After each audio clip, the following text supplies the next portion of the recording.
Boa tarde a todos e bem-vindos aos Diálogos Docentes. Para quem está chegando agora, eu sou a Rejane, do canal Mundo Educação, por Rejane Bonomi, e a minha companheira de bancada é a Lorena, do canal Professora Lorena e o Lado Bom da História.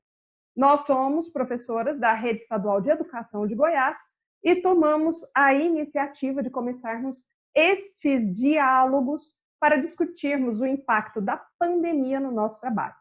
Para quem já viu nosso primeiro diálogo, bem-vindos a esta nova conversa. E quem está aparecendo aqui agora, bem-vindo também. Lorena, muito obrigada por mais uma vez ser a minha companheira de diálogo e mergulhar nesta jornada comigo. Eu confesso que eu demorei para encontrar alguém que topasse embarcar neste projeto, mas a demora valeu a pena porque encontrei uma parceira de trabalho super competente e que me desafia a correr atrás da pauta que a gente apresenta como proposta e fundamental, a não falar bobagem nas nossas gravações, certo? E hoje nós temos um convidado especial, que é o Ricardo, do canal Professor Ricardo Tavares. O Ricardo é historiador e docente das redes estadual e particular de educação de Goiás. Seja bem-vindo e muito obrigada por ter aceitado o convite do nosso diálogo. Obrigado, Rejane. Fico muito feliz pelo convite de você e a professora Lorena. Para mim é uma honra estar participando aqui desse programa, dessa segunda edição, né? Eu que acompanhei desde o embrião, desde as primeiras postagens que você fez, Rejane, desde as primeiras coisas, comentando essa possibilidade de construir esse diálogo, né? Desde os primeiros dias. Então, inclusive, eu tenho mandado mensagem para você, comentado contigo sobre isso, falando, eu quero participar, eu quero um dia participar, quero poder contribuir. Eu sou um entusiasta, então, desse projeto aqui, grande entusiasta. E quando você me fez o convite, fiquei muito feliz.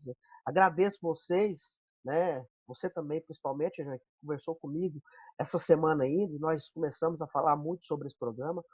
Assisti o primeiro vídeo assim, feliz, né, entusiasmado, satisfeito pelo resultado, né? Ficou muito bom. Nesses momentos que nós estamos passando, né, há mais de 3 meses, trouxe muitas novidades, trouxe muitas coisas novas para a gente em todos os pontos de vista. Então é importante a gente estar conversando aqui, contando as nossas experiências. Talvez a gente pode influenciar pessoas, a gente pode aprender entre a gente. Então isso é muito bom. Então, muito obrigado mais uma vez. Fico feliz de estar aqui. Espero poder contribuir muito com esse episódio, com esse programa, com essa edição de hoje. Sou professor de História, como você disse, da rede privada e a rede estadual. E tenho também muita coisa para contar aqui. Então é isso. Valeu. Ok. Boa tarde, Anne. Gostaria novamente de agradecer a você pela oportunidade, ao professor Ricardo também, né, para a gente começar a dialogar essa temática tão sensível no nosso contexto. E eu acho muito importante que nós, professores, a gente tome essas atitudes, né, de dialogar, porque por muitas vezes os professores não têm voz. Hoje eu estava assistindo uma reportagem que se falou sobre a estatística de quantos alunos iriam morrer se as aulas voltassem do formato tradicional, que em São Paulo está tendo esse projeto para setembro. E não se fala da quantidade de professores, quer dizer, os professores eles não têm lugar de fala na imprensa, eles não têm lugar de fala assim, em muitos locais, em muitas redes de comunicação. Então, acho que essa nossa atitude, né, de tocar em temas sensíveis, do qual nós fazemos parte, é muito importante. Então, acho que a ideia geral desse projeto, que é o Diálogos Docente, é uma ideia justamente que tenta formar esse lugar de fala dos professores que, infelizmente, não existe. Infelizmente. E assim, eu fico surpresa com essa estatística de hoje. Confesso que eu não acompanhei as notícias do dia, estava tocando outros projetos aí também em relação ao canal. Então, vamos iniciar, porque o tema de hoje, ele é um pouquinho espinhoso. E eu gostaria de falar sobre o processo que me fez chegar a esse tema e a propor esse diálogo com vocês. No mês passado, eu li uma coluna do Demetrio Magnoli, que eu achei muito provocativa, né, em que ele falava justamente nessa questão da pandemia, como a educação era deixada por último para ter um retorno normal aí das atividades. E o título era muito interessante porque ele falava: nem a direita nem a esquerda se importa com a educação. E ao ler a notícia e ver ele falar sobre essa questão de como nos outros países já se ensaia um retorno à educação, eu acho que é muito complicado colocar-nos no mesmo nível de países que já controlaram a pandemia, conosco, que não está controlado. Então, seria aí, já que ainda não temos voz, como a Lorena disse, seria arriscar a vida desses alunos, a vida das famílias e a vida dos trabalhadores da área também, né? E, ao mesmo tempo, eu comecei a ver qual era a pertinência daquele título, não por causa da pandemia, mas por causa de outros contextos. Eu não posso ignorar completamente o argumento dele. E já eu explico por quê. A segunda coisa que me provocou nesse tema, a propor esse tema para vocês, foi a divulgação do relatório de pesquisa A Educação Não Pode Esperar, que foi feito em parceria com o IED e o Comitê Técnico da Educação do Instituto Rui Barbosa, com o apoio de 22 tribunais de contas estaduais. E o Tribunal de Contas do Estado de Goiás foi um dos participantes. Foram pesquisadas 249 redes de ensino em todas as regiões do país, sendo 232 municipais e 17 redes estaduais.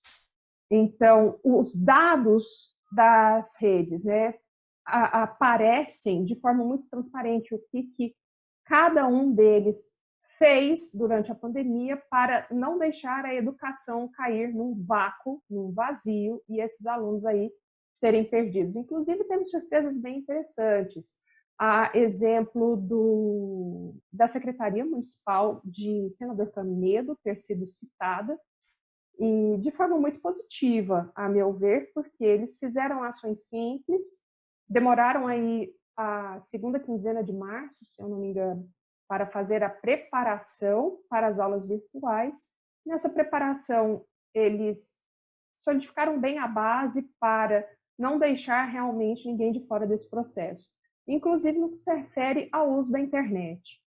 Eles, por exemplo, abriram os pontos da Wi-Fi das escolas para que esses pontos de internet pudessem ser usados nas imediações por quem estivesse ali, e aqueles que ainda moram em difícil acesso ou nas áreas rurais tinham as tarefas levadas até essas casas através do transporte público escolar.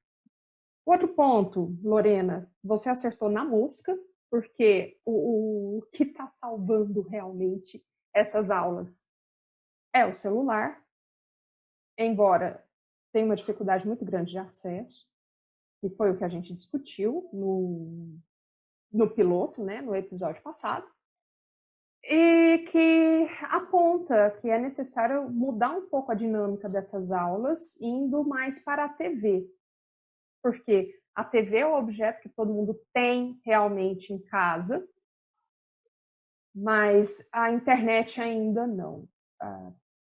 Talvez aí um ponto importante que a gente possa salientar é que, nesse quesito de aulas pela TV, as redes estaduais, acredito que estão mais bem colocadas do que as redes municipais para lançar aí os seus horários de aula tanto pela TV quanto pelo rádio.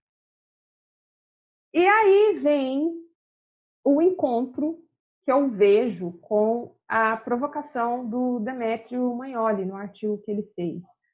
Porque a gente tem uma grande variedade de respostas pelo relatório em si, porque cada rede está vendo o que precisa. E, ok, é lugar deles, né, tanto do município quanto dos estados, proverem esse tipo de ensino para o seu alunado.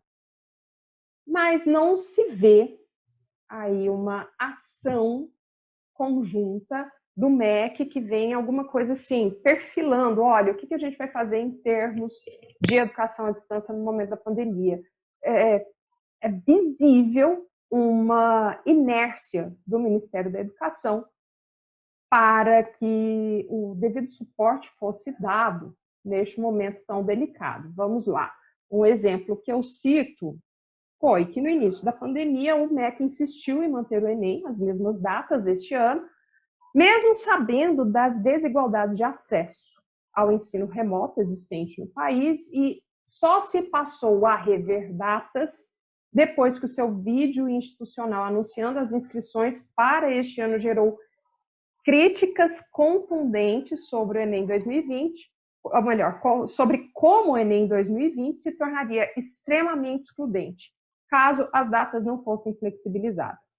E, devido à repercussão negativa da manutenção do calendário diante do cenário da pandemia, o término do prazo de inscrição foi prorrogado em 5 dias e de 20 a 30 de junho foi feita enquete sobre as novas datas de aplicação do Enem, que, por fim, foi adiado pelo INEP-MEC nas versões impressa e digital devido ao impacto da pandemia.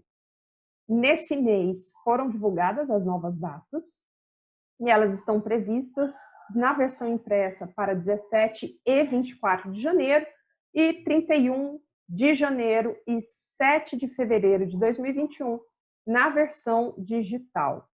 Nos dias 24 e 25 de fevereiro de 2021 é prevista a aplicação do Enem para as pessoas privadas de liberdade. Mas eu acredito que ainda veremos muitas cenas destes próximos capítulos, então eu não vou me prender muito a isso.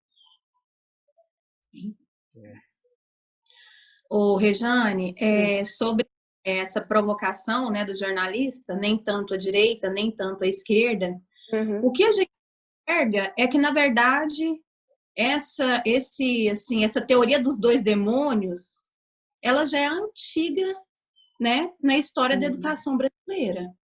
É algo assim, que arrasta desde a criação do Ministério da Educação, né, que todas as políticas elas são partidárias.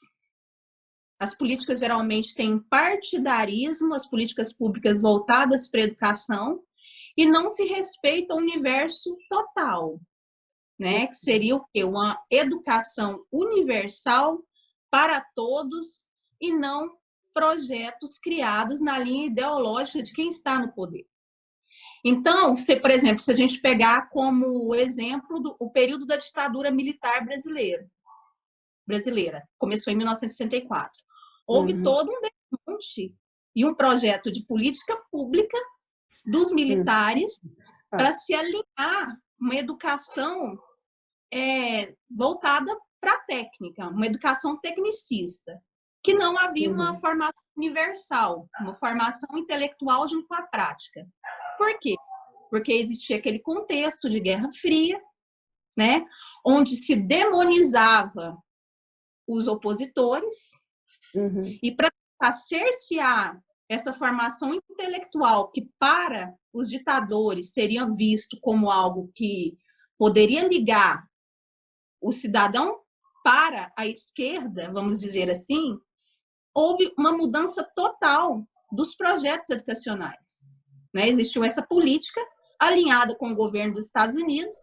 Existem várias bibliografias que falam sobre esses acordos pedagógicos que existiu entre o Ministério da Educação brasileira e o Ministério da Educação dos Estados Unidos para alinhar um projeto pedagógico voltado para a direita. Então, esse debate que a gente está iniciando aqui, na verdade, ele é o desdobramento de um processo histórico que existe no Brasil desde que o Ministério da Educação foi criado, infelizmente. Apesar de ter se criado várias normativas para garantir essa, vamos supor assim, esse apartidarismo dentro do Ministério da Educação, exemplo, o Estatuto da Criança e do Adolescente, que em 1988 houveram os debates, né? E ele foi implementado em 1990. Mas é bem claro nos artigos do ECA que a educação ela tem que ser universal, ela tem que ser emancipatória, ela tem que ser total, né? Então, ela não pode ser um desdobramento de um projeto político. Isso é aquela ideia de patrimônio, que a educação é o patrimônio de um governante, e não é. Né? Se a gente observar as democracias maduras, né, os países que têm democracias mais maduras, a gente percebe que a classe da educação ela é protegida. Ela não pertence a um partido, a um político, a um Estado. Pertence a um Estado, aliás. E o que a gente nota, por exemplo, nesse momento de pandemia, que essas ações elas não existiram, né, para alinhar um projeto pedagógico, exatamente porque existiu um negacionismo da pandemia, né? Existiu essa negação da pandemia, então o Ministério da Educação, totalmente alinhado com esse negacionismo, decidiu não fazer nada. Não houve um projeto de alinhamento porque na cabeça de muitos não existe uma pandemia. Quer dizer, milhões de alunos ficaram assim, totalmente fora dessa questão de projetos educacionais. Por quê? Porque justamente a gente está vivendo o mais do mesmo. Como assim o mais do mesmo? A gente está vivendo um momento onde o Ministério da Educação está se alinhando a um partido e a uma ideologia. É o que a gente está notando nesse momento no Brasil, só que é algo antigo, é algo que já permeou a história da educação brasileira em muitos momentos, infelizmente. Seria, então, uma continuidade. Uma continuidade. E a gente percebe, por exemplo, né, vamos pegar assim um exemplo dos governos de esquerda, né? A gente pega o aumento na estrutura, às vezes, das universidades, o aumento dos projetos, de bolsas de pesquisa, mas pecamos pelo corporativismo partidário, né? Quer dizer, se avança uma coisa, mas se reduz o debate. Eu escutei uma fala do ministro Barroso, do STF, dizendo, que eu achei incrível a fala dele, que na democracia tem que haver um diálogo com conservadores, com progressistas e com liberais. Se a gente não abre o debate para essas várias vertentes, não existe democracia. Os conservadores têm direito de existir, os liberais têm direito de existir e os progressistas têm direito de existir. Então, assim, esses dois demônios, essa teoria dos dois demônios, eu li esse termo num livro que eu estou lendo sobre a ditadura, achei fantástico esse termo, teoria dos dois demônios. Ela tem os seus pecados dos dois lados, né? Nas duas vertentes, tanto na esquerda quanto na direita. E isso eu acho que é algo que totalmente atrapalha o processo de progresso dentro da educação no Brasil. Principalmente porque se monta, desmonta, monta, desmonta, monta, desmonta, monta, desmonta. Não tem um progresso, uma linearidade. Regiane, quero comentar algumas coisas aqui. Eu já estava vendo que você estava doido, assim, coçando para falar. Eu tô coçando. Exatamente, eu tô coçando aqui. É porque, assim, eu anotei várias coisas aqui, um pouquinho do que você comentou, Regiane, várias coisas que você comentou e várias coisas do que a Lorena comentou aqui. E aí eu queria complementar algumas coisas, trazendo algumas outras impressões que eu tive. Eu me lembrei agora, você falou do Demetrio Maior, né? Ele sempre foi polêmico. Eu lembro, há alguns anos atrás, quando eu estava fazendo uma pós na Universidade Estadual de Goiás, E para dar uma das sustentações que eu tive no meu artigo que eu fiz foi uma leitura que eu tive do Demetrio Maior. E ele sempre polêmico, na época eu estava discutindo a questão das cotas, né? Essa questão das cotas ser raciais ou sociais, um debate longo que existe por aí. Né? E o Demetrio sempre foi um cara polêmico. Mas foi muito pertinente, Regiane, você trazer essa fala dele para a gente iniciar esse debate aqui.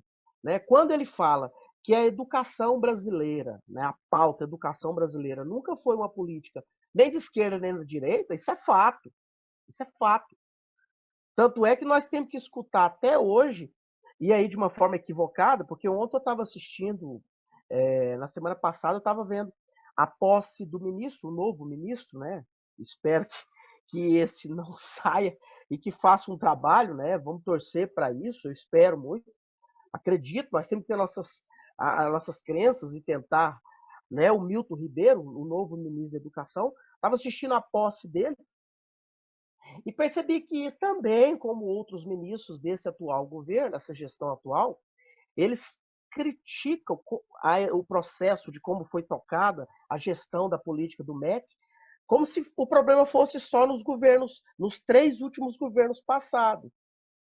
Né? Como se que esse problema dos rankings que nós temos infelizes, né? Como se fosse um problema só das 3 últimas gestões. E nós sabemos, né? Aqui nós estamos entre historiadores, nós sabemos que não foi isso. Não houve nunca houve um pensamento focado na educação, como a Lorena falou aí. Se a gente for voltar lá atrás, desde o primeiro, lá da Constituição Republicana, a primeira Constituição Republicana de 1891, né? Em 1892 já tinha um artigo aqui, que é o artigo 144B, 1892, que dizia sobre essa política voltada para a educação, mas que nunca foi cumprida, porque em 1925, já no século XX, foi feito um censo e descobriu que 40% das crianças e jovens não estavam na escola e que deveria melhorar essa política. E isso só foi começado a pensar melhor quando, em 1930, quando a professora Lorena comentou aqui, a criação do Ministério da Educação. E de lá para cá nós tivemos um monte de problemas com essa questão educacional. Eu tive a satisfação de participar recentemente de uma roda de conversa virtual, mais de 40 jovens do Brasil inteiro.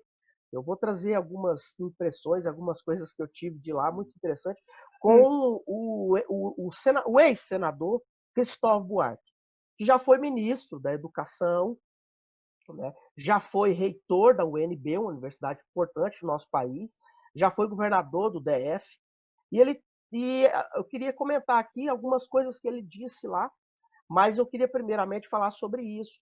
Né? E eu, na oportunidade que eu tive de fazer 2 perguntas para ele, eu perguntei sobre isso, eu levantei esse debate com ele, e falei para ele que eu tinha participado há um ano e meio atrás de uma palestra que dizia que a pauta da educação, o ministro da Educação nunca foi o mais importante, e que nos países que dá essa atenção maior à educação, Regiane, escolhe o ministro da Educação como o primeiro-ministro. O primeiro-ministro a ser escolhido pelo presidente ou chefe de Estado é o ministro da Educação. E a gente não vê isso aqui no Brasil, né? Quando o presidente da República é eleito, toda a imprensa, toda a mídia já fica naquela expectativa de quem será o ministro da Economia, quem será o ministro da Fazenda, quem vai tocar ou da Casa Civil, quem vai tocar esses rumos, né? E o ministro da Educação fica como segundo ou terceiro plano. E na hora que eu falei isso, ele interrompeu a minha fala, o Cristóvão Buarque interrompeu a minha fala e disse: eu fui um dos últimos ministros a ser escolhido, a ser convidado pelo Lula, quando ele foi ministro da Educação. Ou seja, é uma prática recorrente.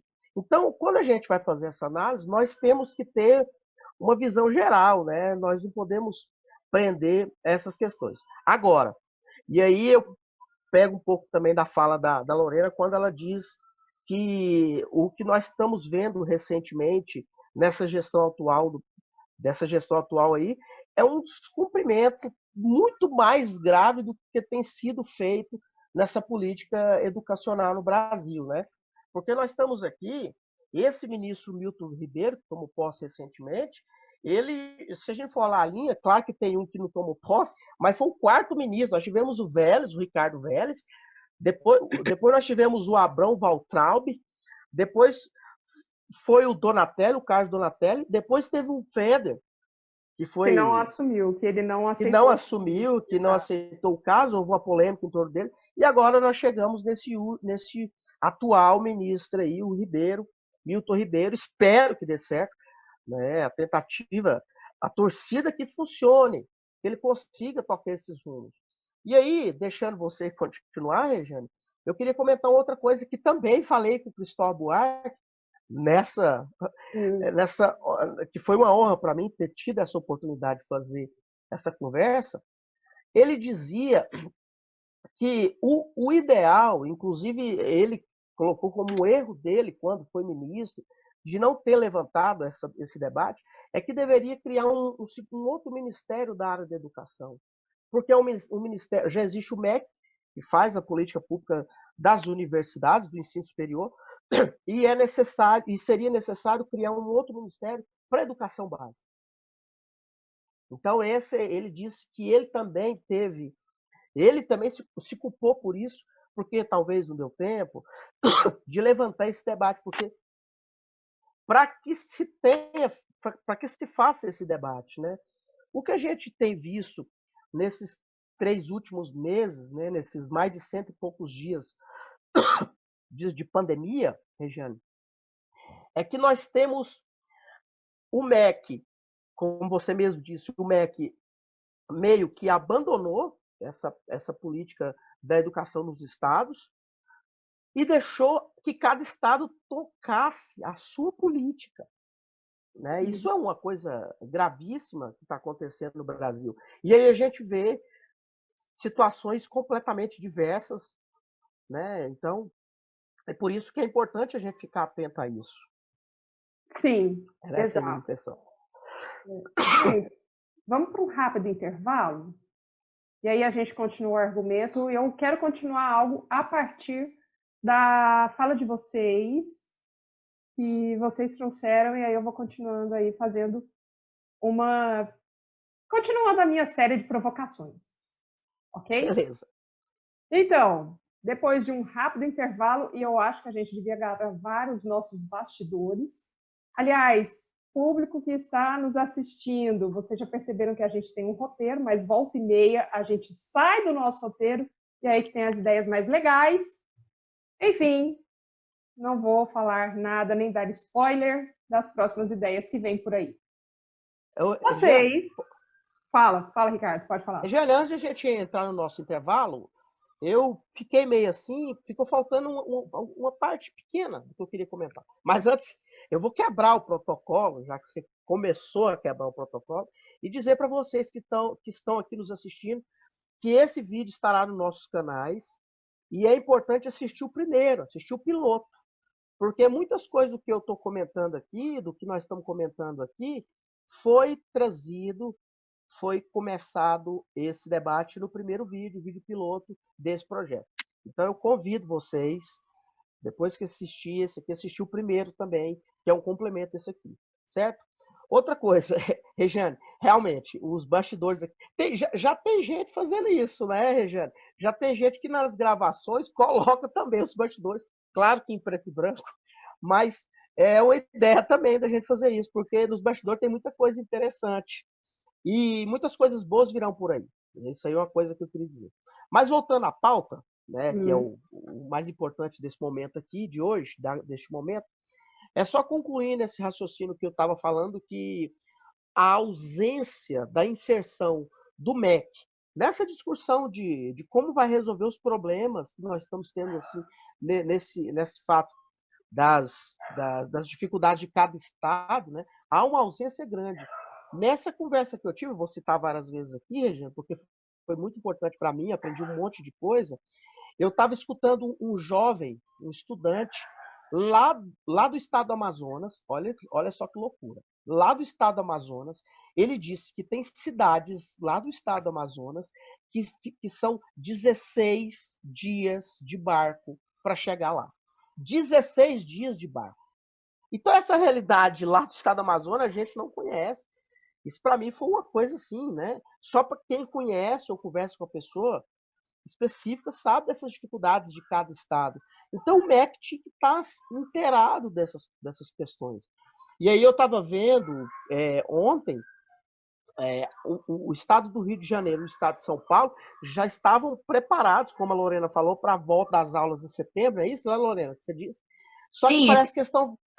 de mais ou menos parecido com o que está sendo levantado aqui em Goiás, que é aquele projeto híbrido.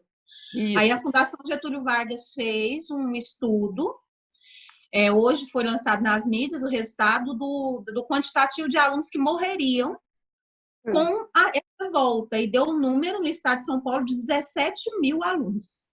Pois é. Então, é isso aí também que eu queria entrar, que você relembrou.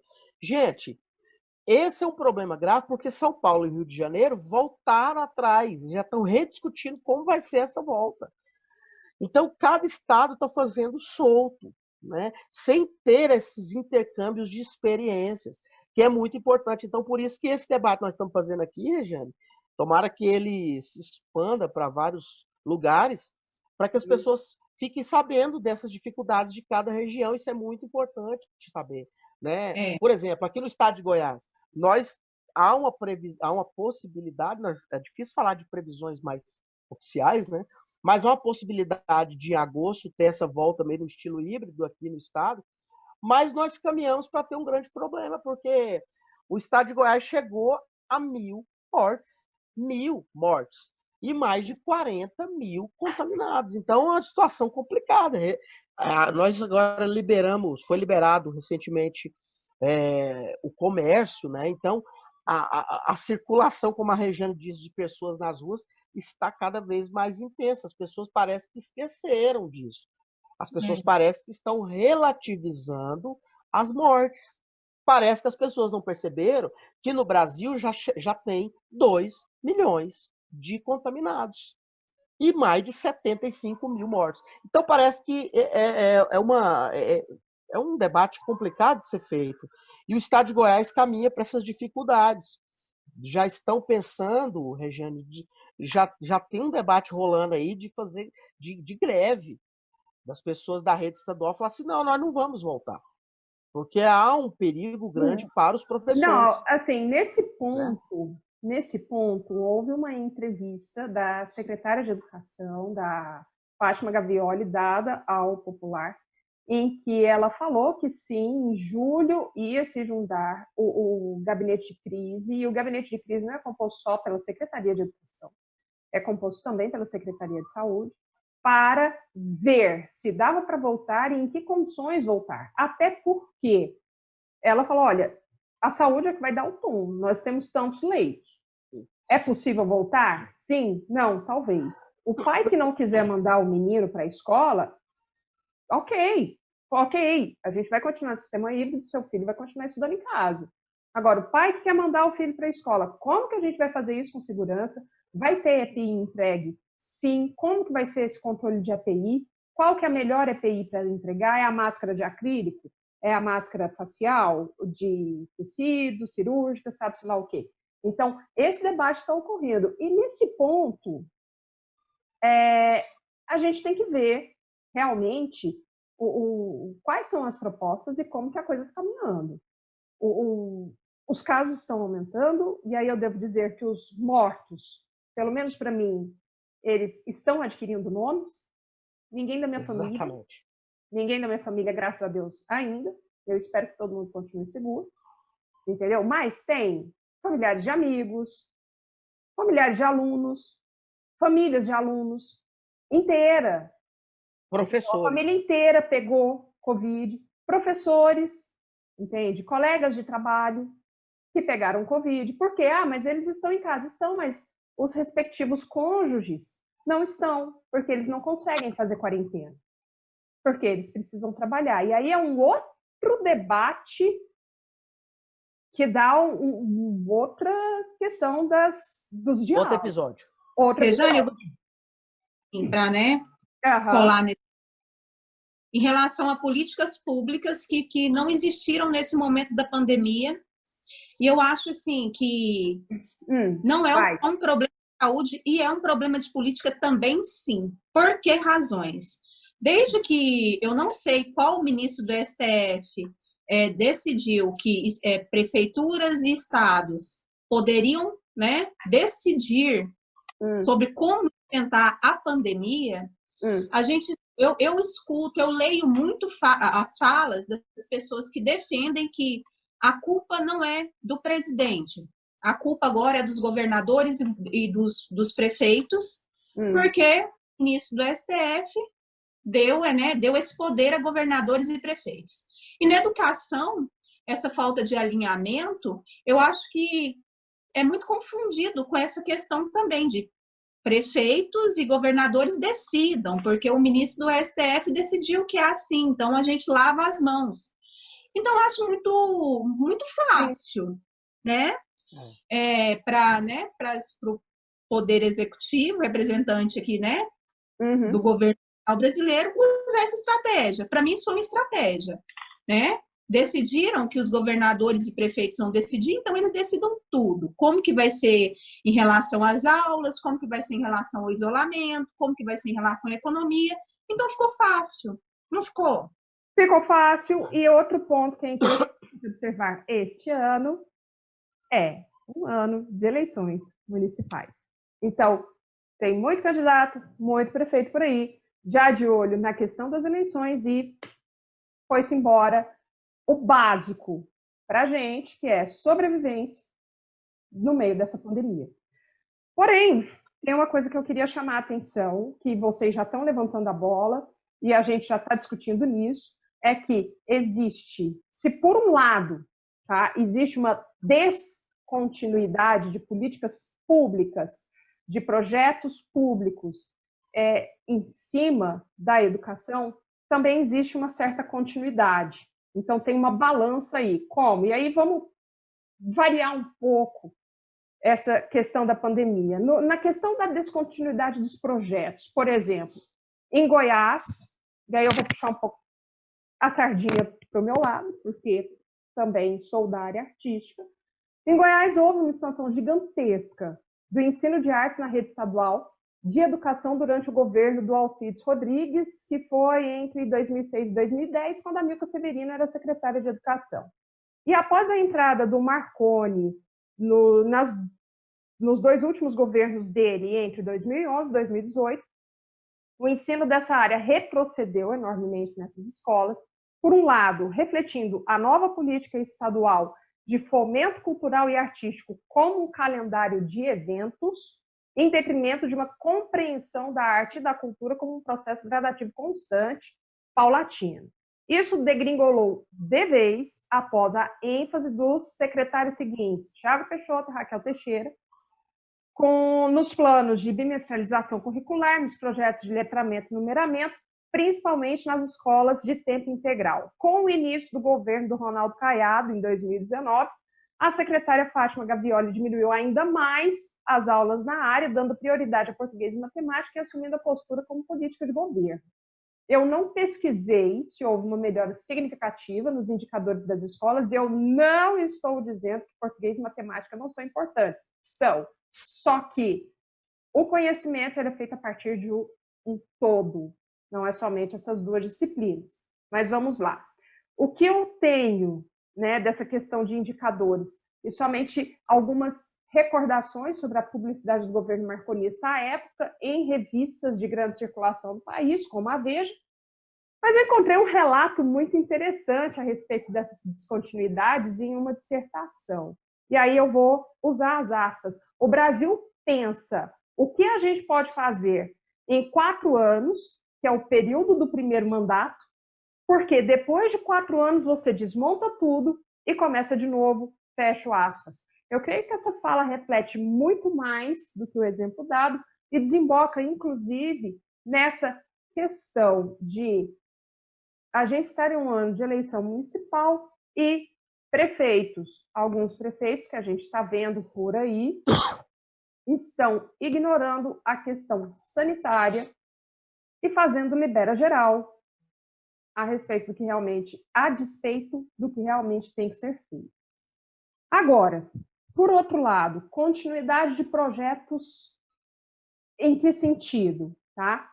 Existe uma continuidade desde que ou eles desmantelam conquistas anteriores, ou eles visam apenas propagar as vitórias de grupos políticos que estão no comando. E aí rola uma disputa da memória, né? Se a gente tem um projeto X que está dando certo, eu vou tomá-lo para mim, como se ele fosse meu, independente do histórico de outros que estão atrás e que fizeram essa construção, tá? E aí, de novo, vou puxar a sardinha para o meu lado. Essa coisa de ser artista e historiador ao mesmo tempo, de vez em quando, dá um nó. O que acontece? Um exemplo, a gente pode ver bem em relação às unidades culturais, tanto de Anápolis quanto de Goiânia, dos municípios, né, que são admitidos. Os professores dessas unidades culturais, eles são admitidos via concurso, com cargos administrativos, tendo como uma das possíveis funções serem professores ou de artes visuais, ou de balé, ou de teatro. Mas, na realidade, eles só exercem essa função. Porém, quando eles são admitidos em função administrativa, em um cargo administrativo, eles automaticamente perdem direitos reconhecidos para a profissão. E esse desmantelamento, ele foi feito ao longo de governos sucessivos. Pouco importa-se aí qual é a legenda partidária que estava no poder. Tá? Um outro exemplo que pode ser usado aí no caso dessa disputa de memória, a gente teve a transformação do PNAE, que é o Programa Nacional de Alfabetização na Idade Certa, iniciado há 7 anos pelo MEC, no atual Programa Nacional de Alfabetização, que é o PNA, e a UFG, inclusive, é parceira desse projeto já há muito tempo, desde que ele começou. E aí, talvez algo fora da educação bem mais simples, né? Quando a gente pensa no programa de baixa renda Bolsa Escola, que surgiu na era FHC, ele foi ampliado para o atual Bolsa Família na era PT, e agora está em vias de ser transformado no Renda Brasil do atual governo. Regiane, o que você está querendo dizer? Que não se deva ter continuidade do projeto? Deve, precisa. Projetos que são bons têm que continuar, mas tem que parar com essa disputa de memória. A gente tem que olhar para trás e reconhecer aquilo, não só aquilo que o outro fez de ruim, mas também aquilo que foi feito de bom. Entende? E dar continuidade a isso. E a terceiro ponto aí, só para encerrar a minha fala, é que tem uma inércia total nesse ponto de políticas públicas, é o terceiro ponto que eu vejo, que tem uma inércia total dos gestores executivos, diante dos momentos cruciais, como que a gente está vivendo agora e que a gente está discutindo. São vidas que estão em jogo. A educação é uma área crucial, é uma área importante. E aí, logo que eu entrei no Estado, eu participei de um projeto de reuniões, inclusive, se eu não me engano, do Thiago Peixoto, a primeira vez que ele entrou, de como ele queria fazer troca com o governo de Singapura para transformar a forma de ensino ou treinar os professores, entende? Para que o professor do Estado fosse com o mesmo grau de excelência do professor de Singapura, o que eu acho fantástico. Realmente, as culturas asiáticas, elas dão um outro patamar para esses professores. Mas se tem uma valorização da profissão, que não tem aqui no país. É aquilo que a gente discutiu no outro, né? Não adianta fazer cobrança de professor de Harvard para gente que não tem valorização, é cada vez mais desvalorizado dentro da sua profissão. E aí? Exatamente. Pegando um gancho assim no início da sua fala, eu acho que existe uma confusão muito grande no Brasil entre política pública e política partidária. Então, o que acontece? Essa tentativa de apagar a memória, Na verdade, acontece justamente por causa dessa confusão. As pessoas não sabem diferenciar. Quando, por exemplo, você viaja pelo interior do Brasil, isso fica cada vez mais arraigado. As pessoas, por exemplo, governo fulano isso é do governo fulano de tal, isso é do governo fulano de tal. Exemplo, no sertão da Bahia, na gestão do governo do PT, se construiu nas cidades ali do sertão baiano são os mecanismos de armazenar água da chuva. Era como se fossem caixas d'água bem gigantes. E eu viajei por lá, as pessoas chamavam de caixa d'água do Lula. Quer dizer, é uma política pública, mas que é confundida com um partido. E eu acho que esse vídeo que nós estamos gravando, ele é muito importante para tentar desfazer esse novelo, né? Que existe uma diferença entre política pública e política partidária. Só que desfazer esse novelo só é possível se o povo for educado para ter um novo olhar entre política, para fazer essa diferença entre política pública e política partidária. Outra coisa que eu acho muito importante, antes de um governo implementar qualquer política pública que seja, o governo tem que informar e educar a população do qual motivo que aquela política pública está sendo criada. Exemplo disso, quando se começou o debate em relação à política de cotas, né? As cotas foram implementadas nas universidades, só que o governo, de maneira nenhuma, chegou assim, agora a gente vai para as escolas para educar os alunos o porquê que as políticas de cotas estão sendo criadas. Resultado, existe uma porcentagem de negativa em relação, existe uma visão negativa muito grande em relação a essas políticas de cotas públicas para as pessoas afrodescendentes.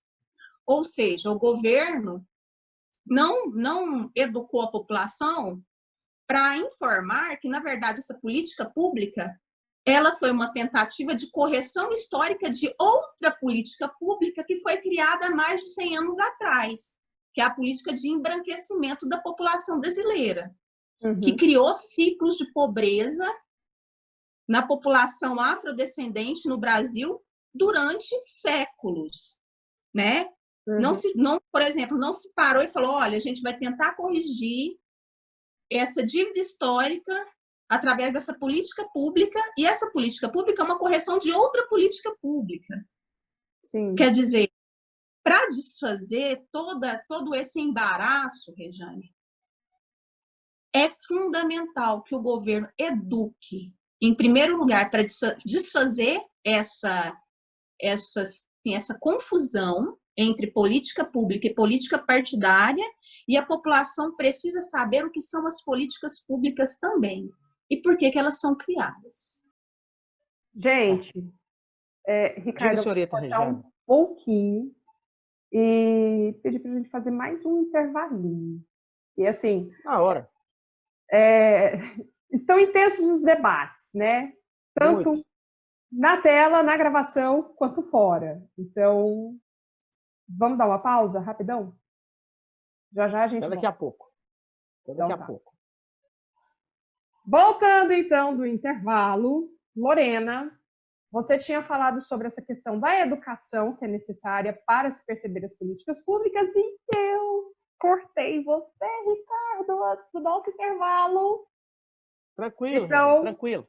Vou dar agora a palavra a você. Entra de sola no que você quer falar. Vai. Obrigado. Não, eu quero, dessa vez eu quero falar pouco. Mas, mais uma vez, quebrando o protocolo, sigam os nossos canais. Estão disponíveis aqui na descrição do vídeo. É importante entender o primeiro episódio para a gente entender esse processo dessa ideia fantástica que a professora Rejane e a professora Lorena estão criando aqui. Hoje eu sou apenas um convidado, muito feliz de estar aqui mais uma vez. Gente, eu queria pegar o gancho aqui, né? No segundo bloco nós terminamos aqui. A Lorena estava falando uma coisa completamente que é o meu dia a dia. É muito sério. Tem coisas, Rejane, Lorena, tem coisas que parece que não é tão séria, mas é muito sério. as pessoas não entenderem esse processo do que é política pública, do que é política partidária, né? Eu gostei desses termos que vocês falaram aqui. Por exemplo, eu já vi pessoas, isso aqui pode parecer uma bobagem, mas isso aqui é muito sério. Eu já vi pessoas até de nível com curso superior, né, com a graduação, não sabendo diferenciar quem administra um posto de saúde, se é o Estado ou é o município. Quando a Regiane me falou no início da semana, para a gente fazer a gravação desse programa aqui, nós comentamos uma coisa, que nas cidades do interior daqui de Goiás, eu falo isso porque eu já tive essas experiências, já vivi isso. Vivi assim, no dia a dia com as pessoas. Quando está chegando a época do processo eleitoral, Lorena, processo eleitoral, que é a eleição, nós vamos ter agora, né, no final do ano, as pessoas do interior, às vezes, ainda tem uma parcela que ainda fala, está chegando a política, está chegando as políticas. Já ouviu isso, Lorena? As pessoas mais Sim, já. simples fazer, está chegando a política. Não está chegando a política, gente. A política sempre está, né? O que está chegando é o processo eleitoral. Então, eu acho que foi o Ulisses Guimarães que falou isso, ou Tancredo, que dizia que política, eu comentei isso com a Regiane, política é o que se faz entre uma eleição e a outra. Não é no processo eleitoral que é a política, né? Então, as pessoas não têm esse entendimento. E essas transformações, como a Lorena fala, como a Lorena falou aqui, tem que ser feita na escola. Nós, como professores, temos que ter esse entendimento para passar isso para os alunos, para que eles entendam essas diferenças, porque essa questão da memorização que a Regiane falou não aconteça, né? As pessoas não percam a memória dessas questões. Então, por exemplo, eu lembro que quando eu vou falar a palavra política, e aí nós aqui, como vai dar aula de história, ou de geopolítica, geografia, política, nós sempre nos entra nesses meandros aí, né? As pessoas falam, não, professor, vai falar de política? Eu falo, não, eu não vou falar de política partidária. Eu vou falar de política com P maiúsculo. A política com P maiúsculo, aqui discute política pública. E aí a gente tem um exemplo grande quando eu estou com turmas de terceiro ano, ensino médio, que é o Enem, por exemplo. E eu falo, gente, o Enem é uma política pública. É um processo. Então, nós estamos cercados de várias políticas públicas é a parte do Estado para nos assistir, que as pessoas não percebem isso e faz essa confusão. E aí acontece isso que você falou aí lá do interior da Bahia, né? Como que você tinha falado, Lorena? A ponte do Lula, A caixa a, d'água a caixa d'água do é Lula, porque né? criou um projeto de armazenar água, porque passam por secas cíclicas nas regiões do sertão de 3 anos, 4 anos. Então, são as caixas d'água assim, bem grandes, tamanho da sala do meu apartamento, e cada casa se colocou uma caixa d'água nessas casas da zona rural. Aí o povo chama essas caixas d'água de caixa d'água do Lula. Pois é.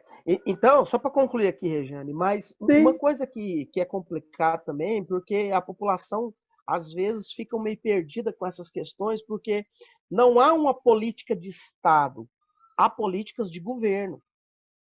Então, essas políticas de governo, elas vão acabando assim que vão entrando outras gestões. Uma gestão acaba, entra outra gestão, e cada gestão tem o seu plano de governo.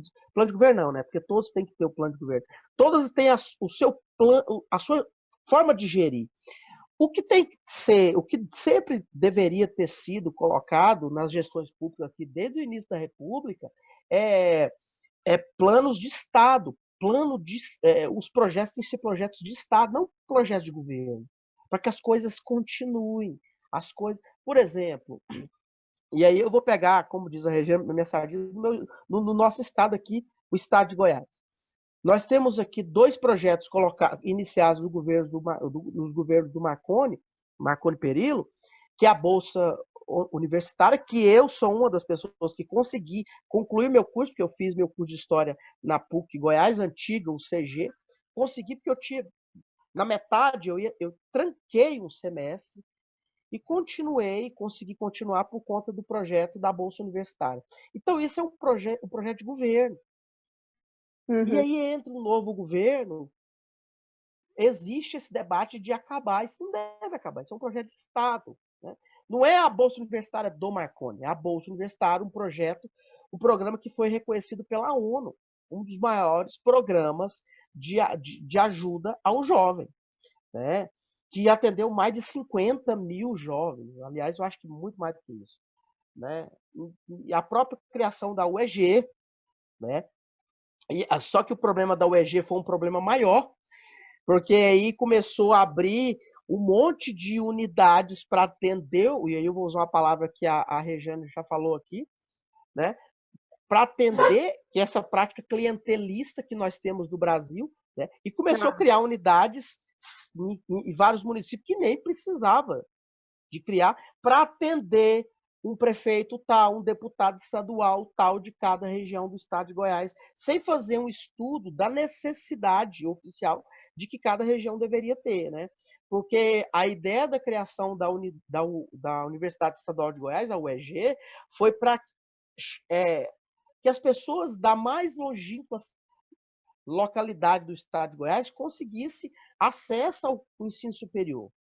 Mas não necessariamente que todas as cidades tivessem, porque a universidade também não consegue ter uma total qualidade e conseguir gerir as suas pernas, vamos dizer assim, né? Precisa Na sua saber gerir os complexidade. recursos. Exatamente. Então, por isso que não foi pensado, né? Então, aí entra esse problema da questão partidária, Lorena, né? Essa mistura entre a política pública oficial e a política partidária, né? Onde se mistura a importância da criação dos polos universitários de uma universidade estadual, mas aí já vem uma questão partidária que já vai abrindo sem uma pesquisa, sem saber a necessidade de cada região, de onde vai abrindo. Eu tenho conhecimento, porque eu tive a oportunidade de trabalhar durante 2 anos na UEG, mas eu trabalhei na Pró-Reitoria de Extensão.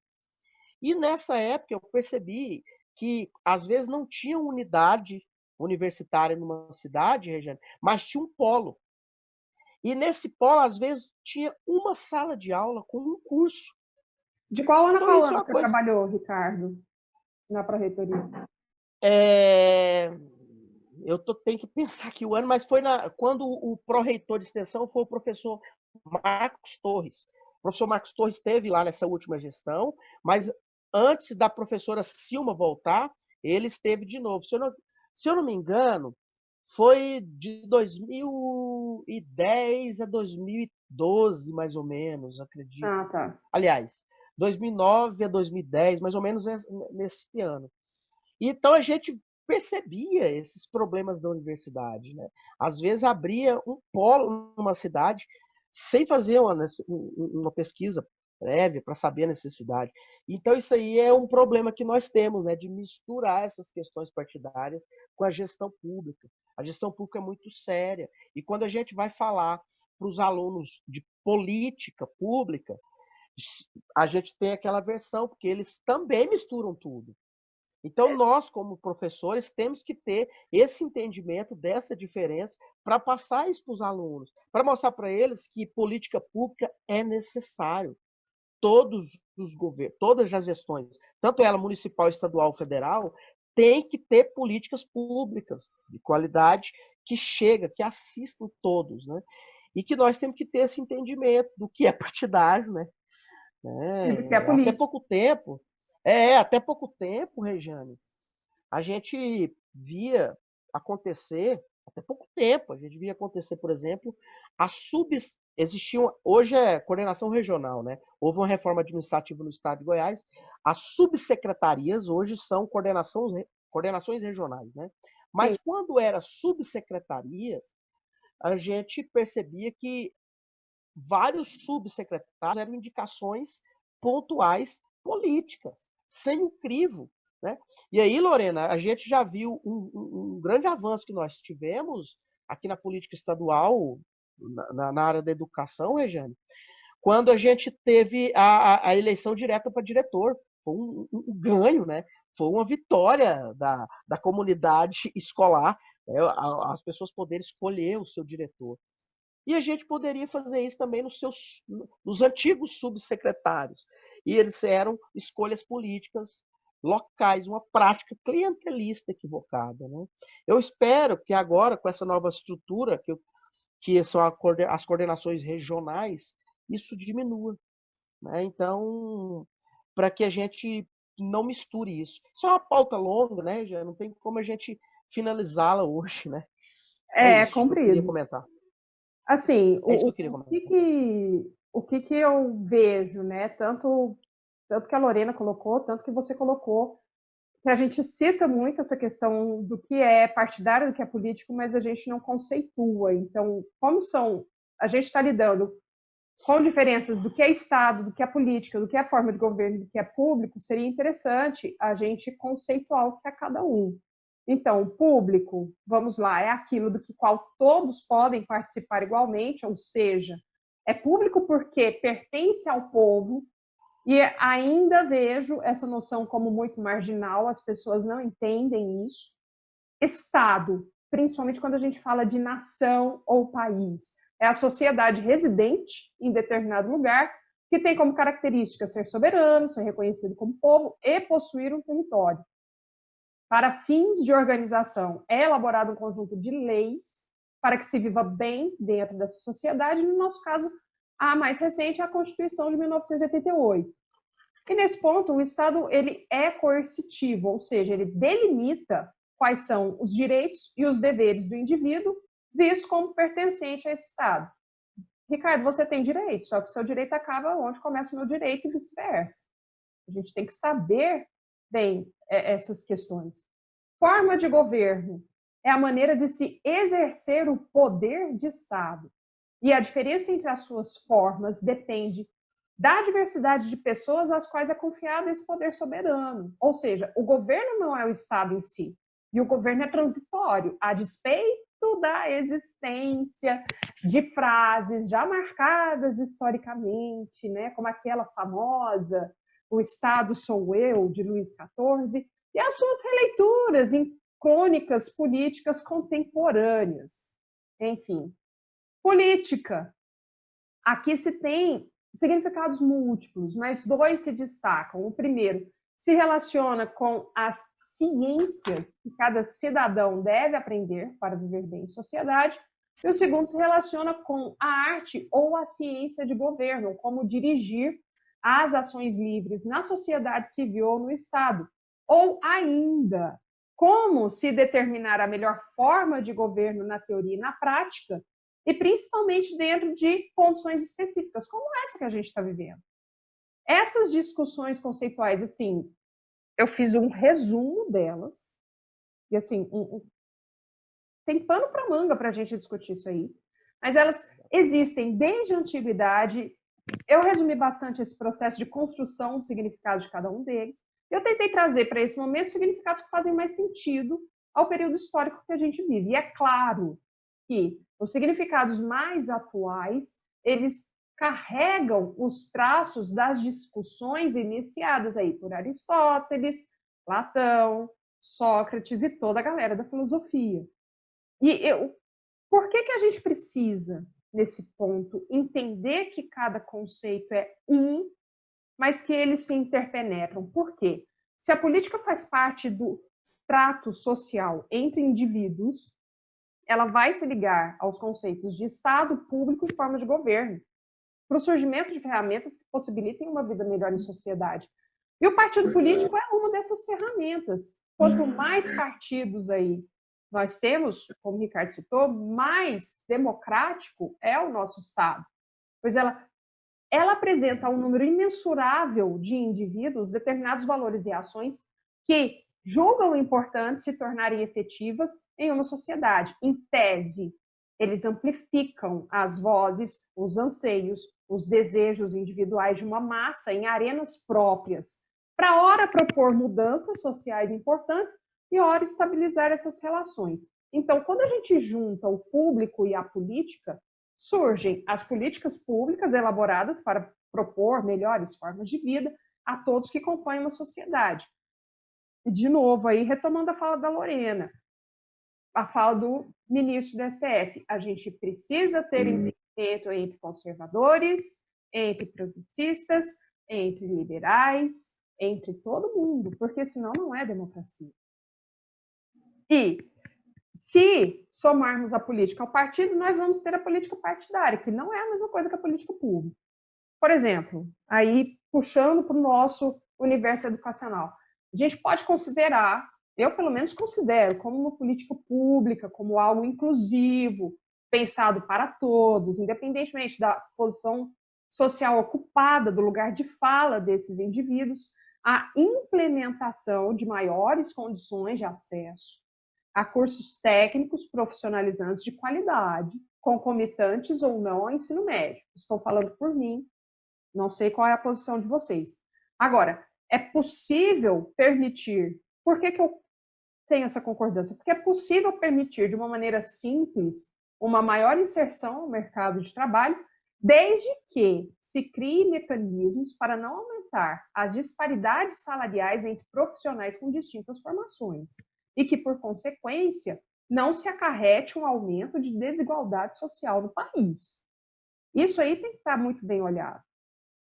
Porque só colocar a galera com curso técnico, e aí você paga X para um curso técnico, o cara não tem condição de ir para o ensino superior, e para o ensino superior você paga Y, chovendo molhado, pelo menos na minha visão.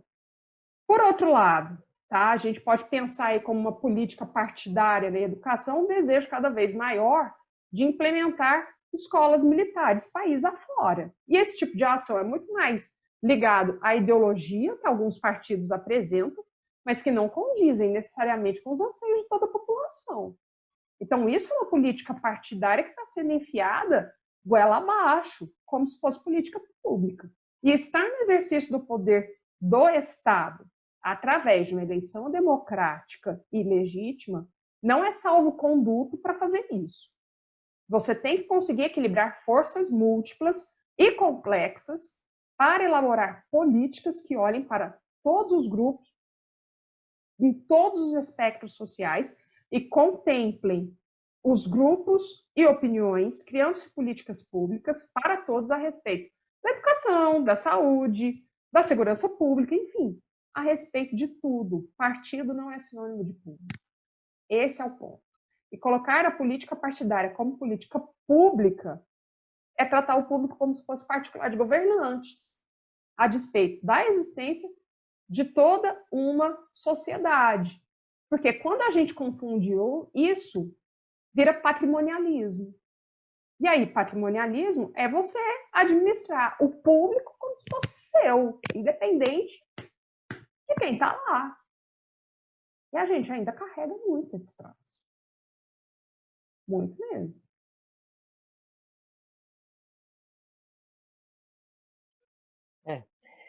Você tem razão. É muito triste isso que acontece na nossa sociedade brasileira, né, Regiane? No nosso dia a dia a gente percebe isso. As coisas são feitas e não chega as mudanças às vezes não, né? Várias mudanças acontecem no processo educacional sem a comunidade escolar participar do debate, né? A gente acompanha várias coisas acontecendo, acompanha por fora, acompanha de longe, de repente chega para a gente só para a gente assinar, para a gente respaldar.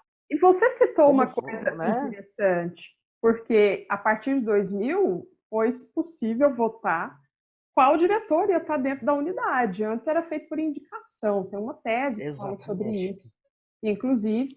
Porém, em 2007, 2008, houve uma tentativa de determinados membros do Conselho Da Estadual de gestão. Educação e da Secretaria Estadual de Educação de se voltar ao modelo de indicação, porque aí o que se forma? Curral eleitoral. E não é assim. É o clientelismo. É o clientelismo. A prática atrasada voltando, né? Sim. Então, a história, né? Lorena também está aqui, pode falar aqui, a Regiane. A história sempre, se a gente for analisar sobre um processo histórico, as coisas sempre se repetem e continuam, né? Eu tenho feito aqui, fugindo um pouco da área educacional, mas se a gente voltar até 1930 no Brasil, nós tínhamos a famosa política do café com leite, né? aquele estilo arcaico da República Velha. Mas se a gente for parar para analisar de 1930 até hoje, pouquíssimos presidentes foram eleitos e escolhidos fora desse ciclo de São Paulo e Minas. Então, um pouco dessa política do café com leite ainda está dentro de nós, dentro da nossa república, né? Às vezes aparecem candidaturas a presidente da república, pré-candidaturas a presidente da república de vários estados, mas elas desaparecem, né? Nós tivemos, por exemplo, vou dar um exemplo aqui do Germano Rigoto, do PMDB, lá do Rio Grande do Sul, tentou uma época ser candidato ao presidente pelo PMDB, naquela época, hoje é MDB, e ele estava com um projeto novo de modernização do partido, né? O PMDB, um partido que está aí sempre fazendo parte do governo, é muito interessante isso, nunca oposição. E o Germano Rigoto levantou essa bandeira, mas estava fora dessa linha da política do café com leite. Então, o Brasil tem muito disso ainda, né? Nós não quebra algumas amarras, né, Regiane? Mas a questão essas não amarras existem ainda, né? Eu não creio que a questão seja simplesmente brasileira. Se a gente olhar para o nosso estado, a gente não tem renovação dos quadros. Exatamente. Também. Exatamente. Enfim, eu acho que se a gente continuar aqui, vai dar pano para manga, a gente vai passando para os próximos blocos. Você tem razão. E aí tem muita coisa que a gente pode combinar para próximos diálogos, quem sabe? Vamos ver como vamos aí agregando a nossa agenda. E eu só posso agradecer a vocês por participarem. Lorena, de novo aqui, parceira firme de projeto, e estamos juntos. E Ricardo, pelo convite, pela parceria, pela chacoalhada aí que deu na nossa dupla, que foi muito bacana. Enfim, quero agradecer a vocês todos e agradecer a quem está assistindo a gente.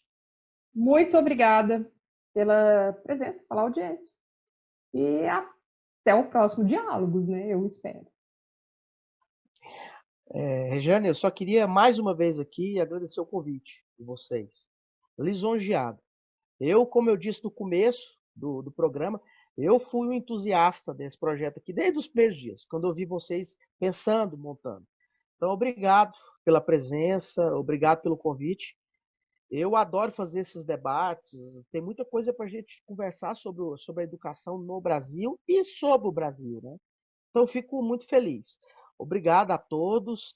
Quem está assistindo aqui, dê um like aí, siga os nossos canais, compartilhe, fale para os seus colegas. Tem muita coisa boa vindo pela frente aí. Um grande abraço, obrigado, tchau. Obrigada, Rejane, obrigada, Ricardo, obrigada ao público. Torço para que esse debate, que eu achei riquíssimo, muito além da pauta, seja uma ferramenta de reflexão para as pessoas, e eu tenho certeza que isso vai acontecer.